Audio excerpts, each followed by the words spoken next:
guys for this vlog na bangat rabi tayo aming kakabsat. So ito nga guys, magluluto nga po pala si nanay ng deneng ngayong gabi, panghapunan po namin. At ako nga po ay nag-iihaw ng tilapia pangsahog po sa deneng ng aking nanay. At ito nga po si nanay nagbubugas na po ng mga gulay.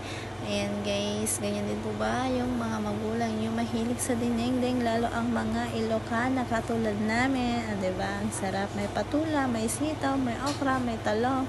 At ito nga po yung inihaw ko kanina at isinahog na po namin yung isang perasong tilapia. At ayan na nga guys, kumukulo na nga po yung tubig na may bagoong. Ayan, paborito ng mga Ilocano, may bagoong na dinengdeng. Diba guys, nag-ulam din po ba kayo ng dinengdeng? At maya maya nga po yan, maluluto na dahil simpleng luto lang po ang dinengdeng na gagawin dyan ni nanay. At inilagay na rin po niya yung bulaklak ng kalabasa. Thank you for watching guys. Yan po, yan lang po yung video namin for today.